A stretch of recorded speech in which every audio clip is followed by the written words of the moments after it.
So this is a little bit different way to start the podcast because as I was about to record this one, I had a new thought. And this is a little bit rough, but just let me roll with it. How many times do we think or even say to our kids, how many times do I have to tell you to stop doing X? What is it going to take to get through that head of yours, right? Why can't you just do what I tell you to do? Now look, I get that. I get your frustration with strong-willed kids. Our son was so strong-willed, everything was a struggle. And the strong-willed child is going to take up 70 or 80% of your energy in your home, right? And I said all those things to our son, and I nearly destroyed my relationship with him and his confidence along the way. Think about this. What if I were to say to you as the parent, how many times do I have to tell you to stop the endless lecturing and yelling? What is it going to take to get through your head that reacting out of frustration and anger never works? Why can't you just do what I tell you to do in all these podcasts, right? Like, what if I said that? Wouldn't you be frustrated and want to give up? Of course you would. What you want and need are tools to stop the lecturing, stop the yelling, stop the reacting. And so that's why I focus so much on teaching you how to change your body posture, right? Like simply sitting in the midst of chaos, in the midst of a situation, changes the entire dynamic of that situation. And I know people are like, that's so simplistic. I like simple because simple works. And you're busy parents and you don't have time to go through what is the 10-step calming process? Well, I don't know, but I know that if I sit, it changes my posture. It changes my tone of voice. It changes how I see the situation. And instead of stepping toward my child and provoking a defensive response, it changes things. I think one of the most recent podcasts we went through how to change your tone of voice. Tone of voice is huge. And that's a very practical tool that you can practice in order to de-escalate situations. We talk about affirming your child for what they're already doing well instead of always just pointing out what they're doing wrong, right? We do this one. It's one of my favorite tools. If you go through our program, especially the 30 Days to Calm, I'll teach you this one. It's do the opposite of what you normally do because what you normally do doesn't work. Right? We have so much anxiety, and our anxiety causes us to focus on the negative and lecture all the time. Right? Right? Think about your anxiety of getting your child up in the morning or out the door. Come on, you got to move. Let's roll. We got to go. And what happens when you're anxious? Your kids actually move more slowly. They're not rejecting you, they're rejecting your anxiety. And your anxiety actually gets you the exact opposite result that you want. So one of the ideas is, we'll do the opposite of what you normally do, and then maybe you'll get a different response, right? We talk about controlling your anxiety over your child's future. Again, I get it. You're looking at this child, you're thinking, who is going to marry him? Who would possibly hire this child? How are they going to be successful in the future if they can't even clean their bedroom or pick up toys or put on their shoes or follow through on simple things? How are they going to be successful in life? And I'm telling you, I hope you will please listen to me. That sounded a little strong, and I don't like to sound like that, but it's true. I've done this for a long time. We've worked with 1 million families. I've worked with so many of these kids in our homes and watched them grow up, and our own son. I promise you, those things are all about your anxiety, projecting 10, 15 years into the future. And they're a lie, right? Because I know every man I talk to, right, is like, well, if they can't learn to do it. I was like, what were you like when you were 7, right? And kids change. Our son was not ultra responsible as a young kid, right? Or even as a teenager. He didn't keep his room that clean. Go to his house now, it's spotless. Why? Because he owns his house, because he has ownership of it, and because he grew up and we modeled for him how to have a home that is orderly and neat. We lived our lives in front of him as the greatest lecture. And so, look, it's about controlling your anxiety over your child's future by creating a vision of who they can be and who they really are. See, we tend to speak over our kids what we're seeing right now as if that's who they are. And that is, I don't have the word, I almost said evil, but in a way it's a cruel thing to do, right? Like it's a cruel thing to say, you're always going to be irresponsible. You're always, right? So I like to step back and say, I have the wisdom, I have the perspective to see long term and to see you have every quality inside of you right now already to be wildly successful in life, and you will be, because they will be, right? Unless you crush their spirits, okay? So look, we talk about giving your kids options within your boundaries so that you're not so rigid over everything and create so many arbitrary rules and things that you have to do, and that creates all these power struggles. See, these are all tools that I like to give people. That's the purpose of the podcast. I want to give you tools so that you can stop doing things that, one, don't work, and two, destroy the relationship with your child. But see, all we do with our kids is tell them once and expect them to listen and be perfectly aligned with your will, even though sometimes what you request is arbitrary, right? And then we immediately go to consequences. And that leaves you and your kids frustrated. See, there's two ways to address a child's misbehavior. I'm not denying that your kids misbehave. Happens every day. They're impulsive, right? That's how life works. So one way to address it is, well, we wait until the child messes up and then we give a consequence. If you think about it, in essence, you are punishing that child for his failure. Here's a different way to look at it. And this is really important. By the way, I never introduced myself with this podcast because I'm doing it a little bit differently. So I'll do it really quickly. This is Kirk Martin, founder of Celebrate Calm. Find us at celebratecalm.com. Need help with anything? Reach out to our strong-willed son, Casey, Casey at celebratecalm.com. Tell us about your kids, your family, what are you struggling with? And we will talk together as a family. We reply back to you pretty quickly, usually within a few hours and almost always within 24 hours with very practical tools and some ideas. And what I want to share in this episode of the Calm Parenting Podcast are some very practical tools that we share when people write in.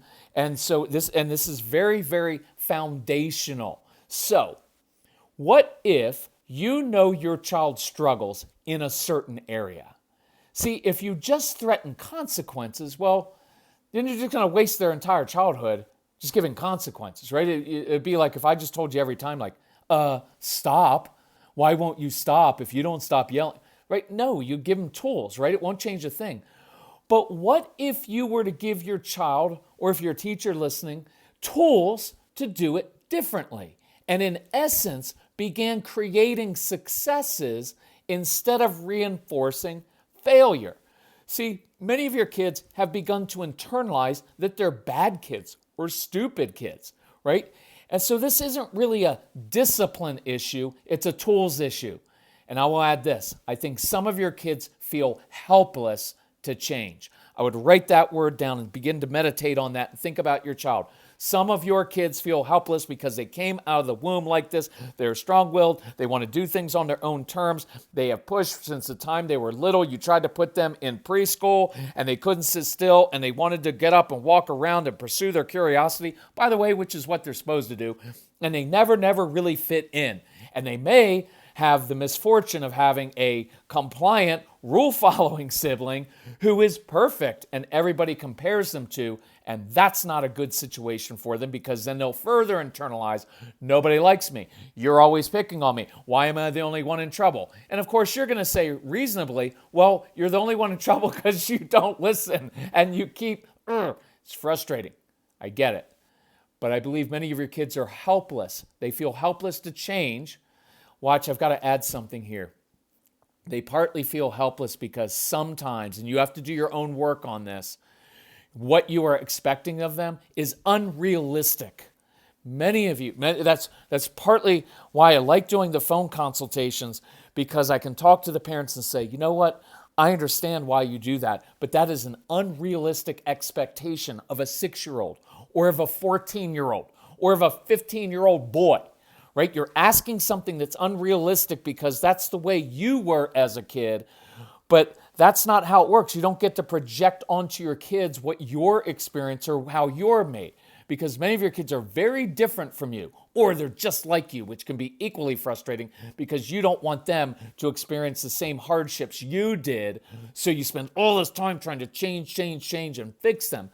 And ultimately, they'll feel helpless because here's what they know. No matter what they do, they will never live up to your expectations. And I want you, no blame and no guilt, but I really want you to begin thinking about that. If you have a child who is in trouble all the time, like all the time, then it's not just the child's issue, right? It's not blaming you or teachers or anyone else, but the way we're handling this is not optimal if they're always in trouble. So sometimes it could be what you're expecting them is just arbitrary. Some of it is, look, I deal with men all the time. I'm a guy. I know how this works. I want my kids to do a certain thing because it's just easier for me. I like order and structure. So I want you to listen to me and do it exactly the way I told you to do it, even if they shouldn't have to do it exactly the way that you want them to do it just because you're the authority figure, right? Because authority figures should be the humble people who teach, not just like demand things because it's easier that way, right? I want you to dig into that because that'll change how you do things. So for the next 2 weeks, I want you to do this. I want you to begin giving your kids tools and creating successes. So here are a couple, look, I just did a bunch of examples of tools for you as a parent. Here's a couple examples of tools for your kids. Let's say your child struggles with morning routine. Of course you can give consequences, right? If you're not ready by 7:15, you lose X, right? Here's one of my favorites. Every minute past 7:21, that's when we leave for school, every minute you are late past 7:21, you forfeit 15 minutes of your screen time tonight. Fair. I did that one before. And sometimes that works because it's a pretty harsh consequence, and I'm fine with that. But those consequences don't always work. So I prefer to create a success by giving your kids tools to get ready on time, right? And one of them is this, and I didn't even have this one listed, anxiety. Many of you have kids who don't want to get up in the morning because they have a lot of anxiety about school. Some of your kids don't get along well with, or they don't connect well with kids their own age. They don't play well on the playground with other kids. By the way, just did a podcast for teachers, and I encourage you to listen to that because I went through examples of how to help with that. Some of you have kids who just struggle with generalized anxiety because they don't know what to expect and school is all out of their control and they're not really good at doing school, sitting still all day, following directions, walking single file down the hallway, sitting in the cafeteria, memorizing information for tests because they struggle with short-term memory. Well, look, if I was going to a job every day that I wasn't qualified for or I wasn't good at, I wouldn't want to get up every morning. I would try to find ways to be sick, or I would get another job. Your kids can't do that. So anxiety is a big deal. Plus they have anxiety about being on the school bus, all kinds of things. So here's a tool. In that situation, consequences are not going to work because anxiety is often, it's emotional, it's not always rational, and you're trying to give a rational consequence. If you don't go to school, you have to go to school or the truant officer is going to get on you, and if you miss a certain number of days, and it means nothing to them because inside they're like, you have no idea what you're talking about. I'm not missing school because I'm rebellious. It's because I have so much anxiety. It's been such a negative experience. People pick on me. I don't do well with it. And it's all you ever focus on. And it's the one thing I'm not good at. And it's what everybody, including their grandparents, focus on. So of course they don't want to go to school. So here's a tool. Ask a teacher, assistant principal, someone at school to give your child a very specific job to do, a mission. Oh, Brandon, I could really use your help. Listen, you are so good at doing X. Every day when you come to school, could you help me with X? Now when your child wakes up in the morning, it's not just, hey, school, let's go to school. You need to learn, right? It's, oh, hey, buddy, do you remember? Mrs. Henderson said that she really needed your help because you are really good at that. And so she asked me to get you there 5 minutes early every day because she really needs your help. And I just created a success because now that kid walks into the classroom and he's got a job to do. And your kids are good at doing jobs for other people, especially if you make them more grown-up type jobs. And now I just gave the teacher an opportunity to praise your child and say, man, Brandon, well done, my friend. Hey, every day, be here a few minutes early. And I have a couple other jobs if you're interested that I could really use some help with. That's a tool to get your child to school, okay? So another one is for little kids, do the morning treasure hunt. Kids love treasure hunts. Hide their breakfast or clothes somewhere in the house or outside so they have to find them. It makes it a challenge. It makes it fun. It gets their brain working early on. And I've said this a million times, but many of you have kids who would love to eat their breakfast outside in the morning, out in fresh air. They won't even care if it's 30 degrees. Try different things. We wake up, kids, here's another tool. Connection. Connecting with your child is a tool because that connection tends to breed more cooperation, right? Yelling and demanding tends to breed resistance. So I used to wake Casey up and talk about something he was interested in. Not talking about school and how important it is to develop good study habits, or they don't care about that. Hey, I was thinking about how you said you love X or you're interested in X. With Casey, it was blues music at one time. It was ice hockey. It was guitar. It was all kinds of things. Hey, when you get ready and come downstairs, I'd like to hear more about that. See, that's a lot different than waking a child up. Get up, time for school. If you don't get up, you're going to lose X.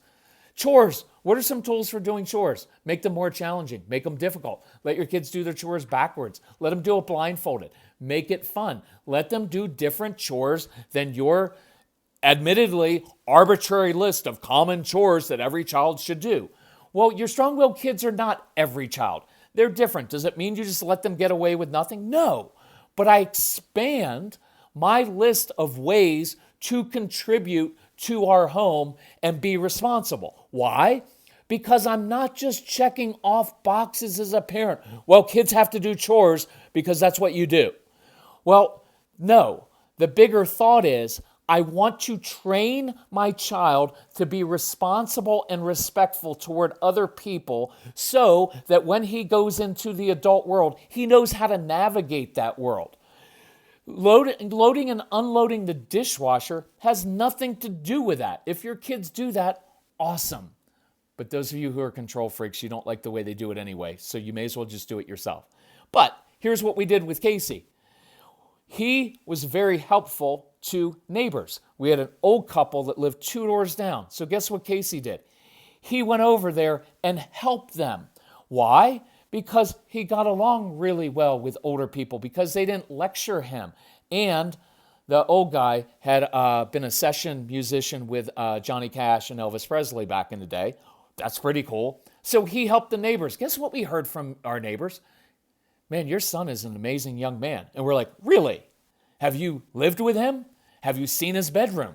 Have you tried to do homework with him? How many of your kids are like that? I guarantee you 99.5%, if not 100% of the kids that we're talking about, they are amazing for other people. And that should reduce your anxiety. You're not raising your kids to be kids. You're raising your kids to be adults. Your kids are going to be awesome adults.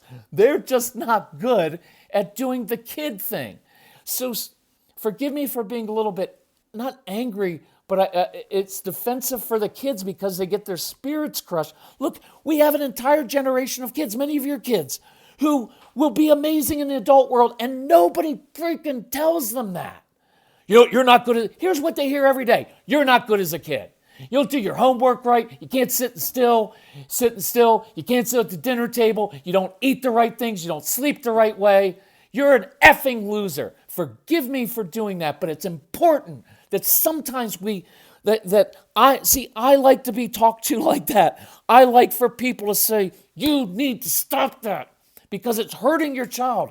I've never said that before, but think about it. That's what we're telling your kids.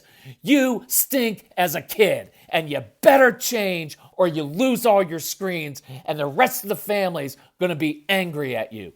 And we don't take the time to realize that they're going to be amazing as adults. So there's a little bit of a digression there. I'm not angry at you.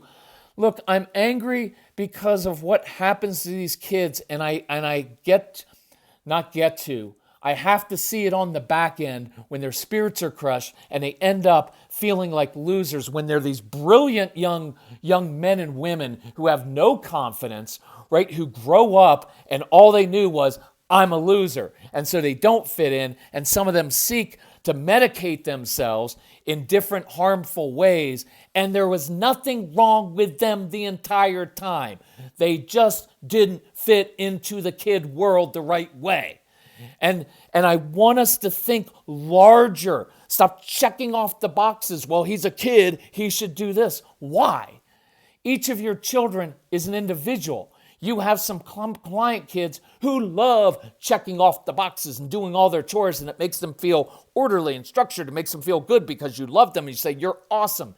And then you've got this other child who I promise you in some ways will never live up to your expectations. They're not, and they can feel it. And that's why they shut. Look, what is the downside of me as a kid shutting down? What else am I going to lose? You've already taken away everything I own. So now what I start to do, and this happens with a lot of teenagers, and this is partly why I just got upset, because I don't want this happening so that when you have a teenager, you're raising an angry teenager. And then I get an email that says, my teenager is angry. How do I stop that? Well, we've got to look at probably what happened the previous 13 years, right, that he's internalized. And it's not going to be like, well, if you just go apologize, it's going to be better. Now, we can work through those things and we can rebuild that relationship, but I want to prevent that from happening in the first place. So Casey would help a neighbor. He would do work outside. Why? Because he was outside and we weren't standing over him. You know what else he did? He worked a job from the time he was 12. So he was demonstrating, I'm responsible, I'm respectful, adults like me, and I can get the work done. He just didn't do a lot of the regular kid things, right? That's a tool that we can use. And that's an entirely different podcast, but thanks for bearing with me with that. And I hope you take that to heart. During homework time, here's some more tools, and I'll close this up. We use movement and music to get the brain processing faster. So you can quiz kids or review vocabulary words while they're jumping on a trampoline, while they're hanging upside down, while they're coloring, playing catch, right? Let older kids listen to music, even intense music. Do schoolwork in the car or a public place. Those are tools that help your child be more successful, so we don't keep reinforcing that your child is always in trouble and never measures up. And then we create successes. Again, for the next 2 weeks, and I promise you, this is one of the reasons I'm going to do this quickly. I want you to go through our programs. Get the Calm Parenting package or the Get Everything package, because we give you literally dozens and dozens and dozens of practical tools. All of this, we give you practical tools so you can change this dynamic, so your kids do feel confident and you can actually enjoy them. So go to the website or email Casey about that. So create successes. What are some missions, specific jobs to do that your child will succeed in doing? Oh, Luke, I could really use your help doing X. Is there a job a neighbor could give your child, helping in some way, even if you have to pay the neighbor to give them that job? And I'm serious about that. I want a lot of positive interactions and experiences doing things your child's naturally good at doing, because many of your kids all day at school, they're being asked to do stuff that they're just not good at doing. And then they come home, nope, here's another list of doing things that you're not good at doing. Well, that would sap your confidence and energy as well. So I create successes at home.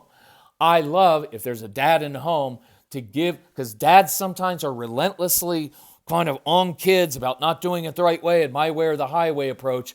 And I can tell you from all my experience, almost every person on the planet is seeking his dad's approval.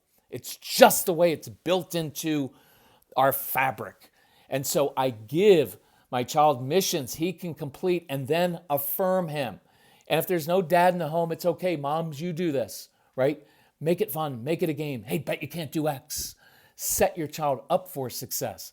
Try to turn some of the common situations into successes. Remember, whenever you say no to something inappropriate, because some of you have become Dr. No. Nope, nope, nope, nope, nope. I like saying yes to something appropriate. So watch, instead of just saying, don't ride your bike fast, right? Which is like telling me not to eat that brownie that's sitting right over on my kitchen counter. Can we create an acceptable challenge to give your child with his bike? Let's him push the boundaries a little bit, as kids are supposed to do, but still remain within an acceptable boundary, an acceptable range, right? So instead of like, no, start to think, what can they do?